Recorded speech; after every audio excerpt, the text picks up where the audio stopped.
Глава 187. В темноте ночи зрачки селяня мгновенно сузились до маленьких точек, и его голос дрогнул. «Это ты, безликий бай!» Селянь содрогнулся от ужаса, подскочил на ноги и попытался схватиться за меч, но рука поймала лишь пустоту. Тут принц вспомнил, что давным-давно заложил все свои мечи. И даже ветка, которую он подобрал, была разрублена.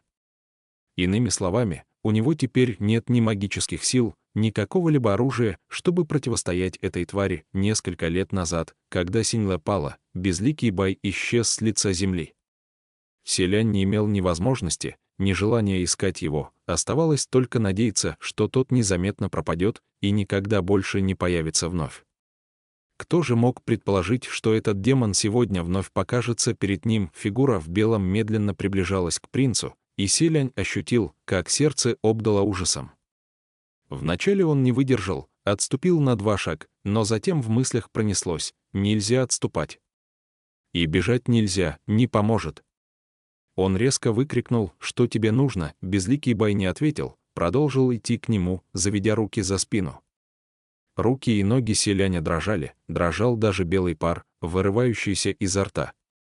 Он заставил себя вспомнить насмешливые и равнодушные, хохочущие лица тех 30 небесных чиновников, а потом профиль Муцина, который отвернулся от него. И в тот же миг забыл о страхе, громко закричал и бросился в атаку, но так и не достиг цели, принца накрыло резкой болью. Противник, похоже, ожидал подобного, первым оказался за спиной принца и пнул под колени. Он двигался слишком быстро, селянь тяжело бухнулся на землю, в его голове возникла жуткая мысль. Этот демон действует быстрее, чем селянь успевает думать. В следующий миг селянь почувствовал кое-что еще более ужасное. На его макушку леденящим холодом легла раскрытая ладонь, он громко закричал, а ладонь крепко схватила его за голову и потянула вверх, приподнимая с земли. Селянь не сомневался, этот демон так силен, что стоит ему сжать пальцы, и череп принца расколется, а голова превратится в кровавое месиво. А также не было сомнений в том, что именно для этого безликий бай его и схватил. Дыхание селяня сбилось, он решил, что смерть неминуема, и посильнее зажмурился, но тварь за его спиной не стала сжимать пальцы, намерение убийства, исходящее от него, исчезло. Безликий бай легко вздохнул. И очень долго ничего не делал. После продолжительной тишины селянь понемногу открыл глаза. Вокруг в безумном танце летали призрачные огоньки. Каждый из этих огоньков был душой умершего, которая смотрела на представление и громко хихикала, однако никто из огоньков, будто их что-то потрясло, не смел приближаться. Только один, особенно яркий, висел прямо над ними и каждую секунду сверкал своим пламенем, словно пытаясь напасть на того, кто стоял за спиной селяня. Неизвестно, что он собирался делать, но, как ни взгляни, все его усилия были тщетны. Неожиданно случилось то, от чего селянь застыл как громом пораженный. Безликий бай обнял его. Селянь, осевший на колени, оказался заключен в безжизненные объятия парой ледяных, но сильных рук. Безликий бай в какой-то момент тоже сел на землю и теперь негромко проговорил: «Бедняжка, бедняжка. Ваше Высочество, посмотрите, что с вами сделали». Он тихо бормотал такие слова и гладил селяня по голове, мягко, жалея, будто раненого пса или своего ребенка, который умирает от тяжелой болезни. В свете луны маска скорби и радости наполовину утонула в темноте, осталась лишь плачущая часть, которая, казалось, по-настоящему искренне льет слезы по селяню. Принц съежился и застыл, а белая фигура протянула руку и стерла грязь с его подбородка. В этом жесте селянь ощутил странную милость, словно в объятиях лучшего друга или же самого близкого родственника. Даже его телу, закоченевшему и дрожащему от холода, передалась капелька тепла. Он и представить не мог, что в теперешнем своем положении удостоится милости и тепла от столь жуткой твари. Из горла селяня вырвался сдавленный стон, он задрожал еще сильнее. Призрачный огонек подлетел к его груди, словно хотел согреть, но не был уверен, что поможет принцу прогнать холод, поэтому не решался по-настоящему приблизиться. Безликий бай отряхнул одежду селяня от грязи и произнес: «Переходи на мою сторону». Голос Селяня дрогнул. Я, не договаривая, он внезапно протянул руку к маске безликого Бая. От удара маска подлетела высоко в воздух, а Селянь одним прыжком оказался за несколько чжанов от ее владельца. Страх как рукой сняло, в голосе послышался гнев. Да кому вообще может понадобиться переходить на твою сторону? Ты, проклятый, монстр, мертвенно-бледная маска скорби и радости упала на землю. Перепуганные призрачные огоньки в ужасе заметались, танцуя в воздухе бешеный танец и беззвучно крича. Безликий Бай, прикрывая лицо, низко рассмеялся. И от этого смеха у Селяня кровь застыла в жилах. «Над чем ты смеешься, Безликий Бай?» Тихо хмыкнув, заверил, «ты все равно окажешься на моей стороне». Его тон звучал более чем уверенно. Селянь, не понимая, что тот имеет в виду, не веря своим ушам, переспросил, «На какой это, на моей?» «Ты уничтожил государство Синьлэ, а теперь хочешь, чтобы я перешел на твою сторону? Ты безумец». «Да ты больной», принц не умел ругаться. И даже на Пикейросте только на это его и хватило. В противном случае он осыпал бы эту тварь самыми страшными в мире проклятиями, чтобы выплеснуть накопившийся гнев. Безликий Бай рассмеялся и, закрывая лицо рукой, поднял голову со словами: «Ты придешь ко мне. В этом мире никто, кроме меня, не поймет тебя по-настоящему. Никто не останется с тобой навсегда». Душу Селяня охватил страх, однако он резко возразил: «Убирайся. И прекращай нести этот бред с такой уверенностью в том, что говоришь. Думаешь, никто не останется со мной только потому, что ты сказал?» Какой-то призрачный огонек подлетел к принцу и несколько раз подпрыгнул в воздухе вверх-вниз, будто кивая и соглашаясь с его словами. Но эти мелкие темные создания летали повсюду, и Селянь совершенно не обратил внимания на одно из них. Тем временем Безликий Бай мягко произнес: «А? И кто же останется?» «Раньше кое-кто был, это верно. Но попробуй угадать, так ли это будет впредь, что ты хочешь этим сказать?»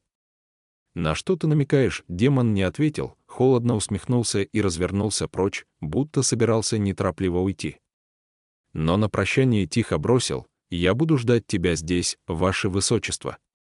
Селянь, конечно, не мог позволить ему вот так уйти. «Стой! Не уходи! Что ты с ними сделал?» «Ты что-то сделал с моими родителями и Фэн Синем». Он побежал следом за Безликим Баем и попытался схватить того за одежду, но демон легко взмахнул рукавом и неожиданно поймал призрачный огонек. Он не направил удар непосредственно на Селяня, однако принц ощутил, как его подхватило силой огромной мощи, подбросило в воздух и ударило об дерево.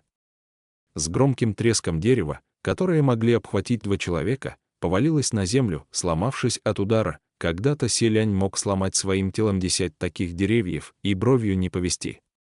Однако сейчас, будучи простым смертным, он ощутил, как от удара все кости в теле будто рассыпались. Принц тяжело упал на землю и потерял сознание. Но прежде принц успел увидеть, что Безликий Бай держит в руке ярко горящий призрачный огонек и, посмеиваясь, обращается к нему: «Призрачная душа, скажешь мне свое имя?» Как интересно, когда принц очнулся, никого рядом уже не было. Селянь ощущал в груди и во рту стойкий ревкус крови, этот запах будто окутал принца целиком. Едва справившись с головокружением, он вдруг перекатился и вскочил на ноги, сбивчиво бормоча: «Отец! Матушка!» Фэн Синь, он вспомнил, что случилось перед потерей сознания, и не посмел медлить ни секунды, пробежал несколько десятков ли без остановки. И вот, спустя более 20 дней с тех пор, как покинул тайное жилище государя и остальных, глубокой ночью принц вернулся обратно. Сердце Селяня едва не горело от беспокойства, всю дорогу его подгонял страх, что Безликий Бай совершит что-то страшное с его родными и другом. Оказавшись перед ветхой хижиной, он с силой толкнул дверь и, не успев даже отдышаться, выкрикнул в отчаянии: «Отец! Матушка!» Фэн Синь, но ничего не произошло. В комнате принц не увидел тех страшных картин, которые себе представлял. Даже беспорядка не было, все осталось таким, как и перед его уходом. Селянь, раненый, словно обезумевший, бежал несколько десятков ли, в его горле так пересохло, что едва не шел дым. Ан понемногу успокоился, проглотил слюну, сделал шаг через порог и позвал: «Фэн Синь». «Где вы?» Но, войдя внутрь хижины, он вновь осекся. Фэн Синь был здесь, а увидев селяня, удивленно спросил: «Ваше Высочество, зачем ты вдруг вернулся?» Но селянь даже не посмотрел на него, его взгляд обратился чуть в сторону, где напротив Фэн Синя стоял человек в черном одеянии. Му Цин. Му Цин, обернувшись, увидел принца и поджал губы, явно не слишком обрадовался этой встрече. Фэн Синь обошел Му Цина и шагнул к селяню с вопросом: «Ты же отправился самосовершенствоваться, как твои успехи? Я-то думал, тебе понадобится несколько месяцев, а ты возвратился так рано». Неужели достиг небывалого прогресса? Селянь, не отрывая взгляда от Му Цина, спросил: «А где мои отец и матушка?» «В дальней комнате, уже спят», — ответил Фэн Синь. «Почему ты весь в грязи? И откуда раны на твоем лице? Ты с кем-то подрался?» Селянь окончательно успокоился, лишь услышав, что с родителями все в порядке. Он не ответил Фэн Синю, вместо этого обратился к Му Цину: «Что ты здесь делаешь?» Тот промолчал, но Фэн Синь сказал вместо него: «Он кое-что принес». «Что?» Му Цин поднял руку и на что-то указал. Там были несколько чистых мешков, похоже, с рисом. Видя, что селянь молчит, Му Цин тихо произнес: «Слышал, у вас закончились снадобья. Подождите, я придумаю, как достать их для вас». Фэн Синь ответил ему: «Хорошо. В таком случае прими мою благодарность, нам как раз этого очень не хватает.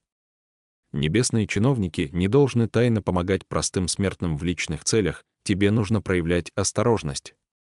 Затем он подошел к селяню и прошептал: «Я и сам ужасно удивился, когда он вдруг вернулся и решил помочь.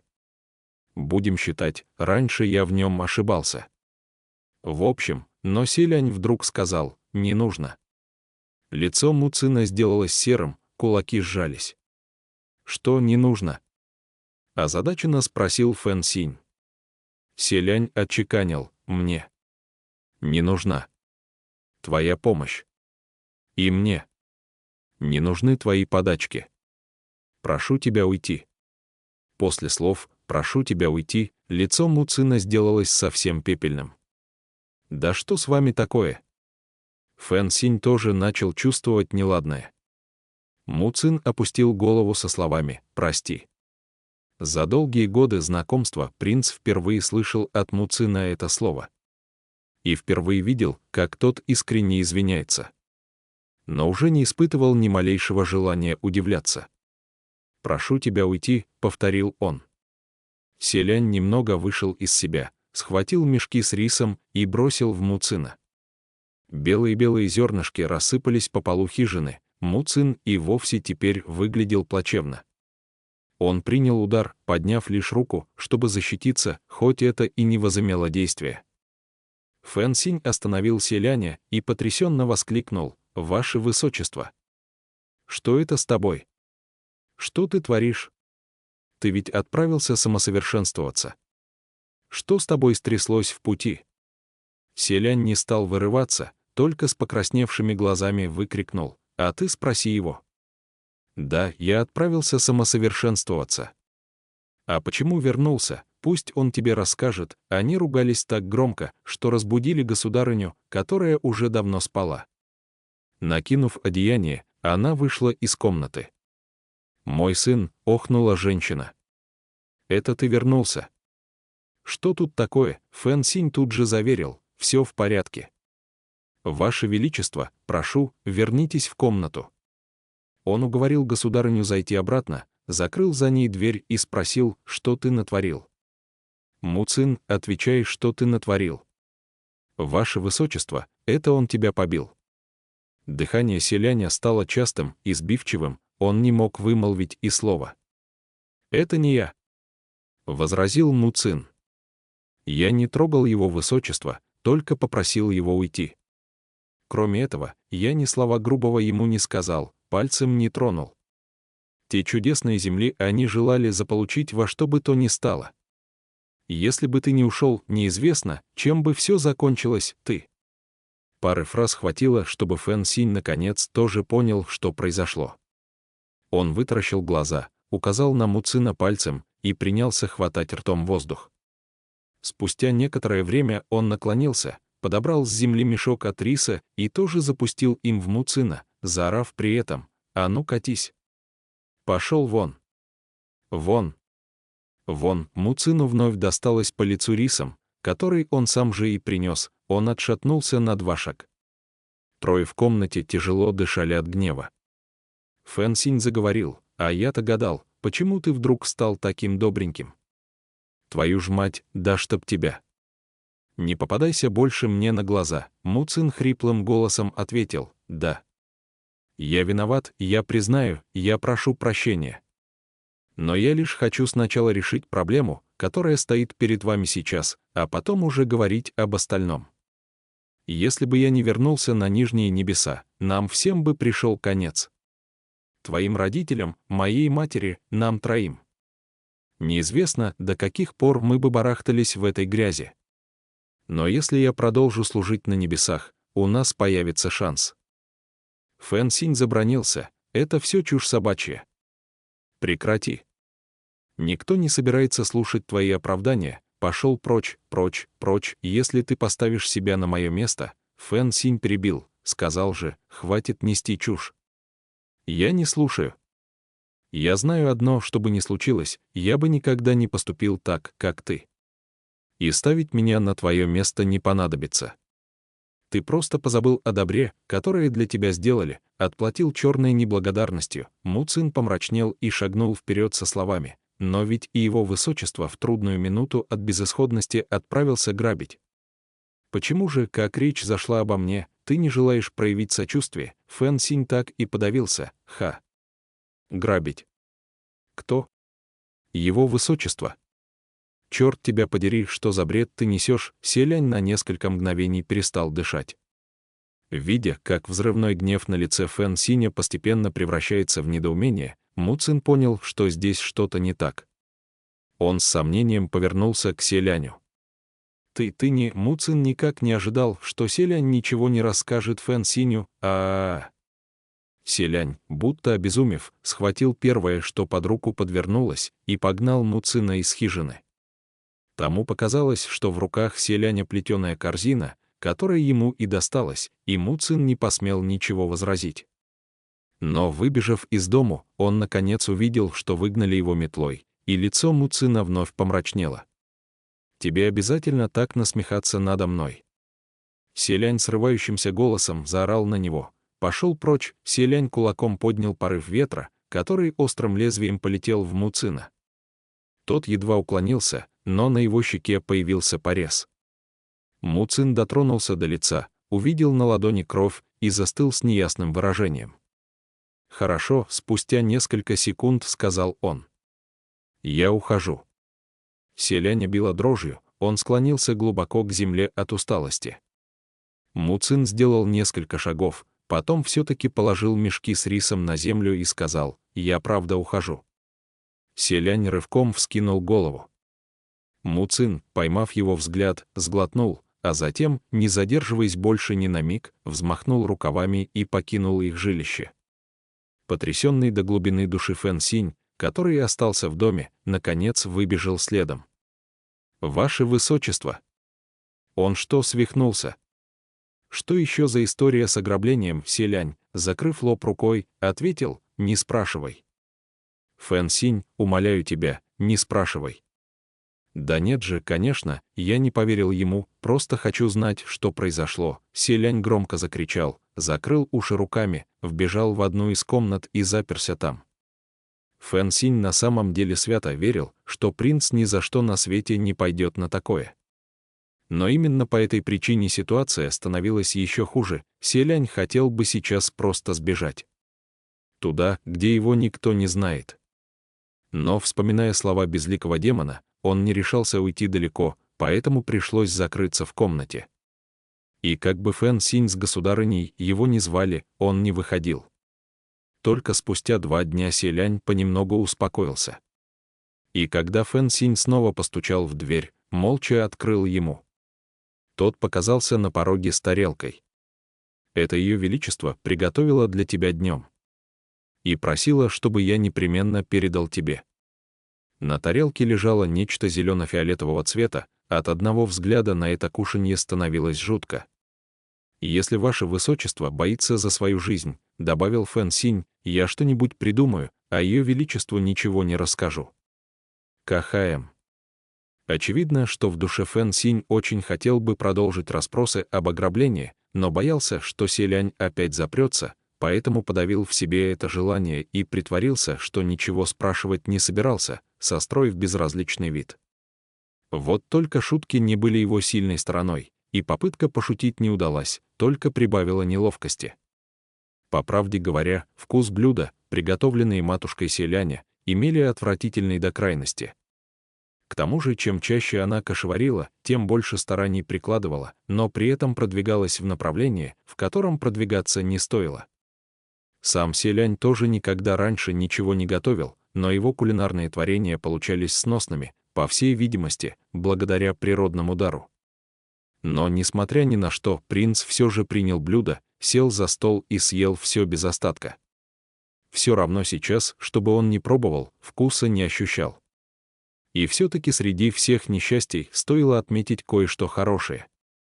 Той ночью, когда приходил Муцин, принц решил было кончено, наверняка отец с матушкой услышали о том, что сын их пошел на ограбление. Но, судя по обстановке в доме, они до сих пор ничего не знали.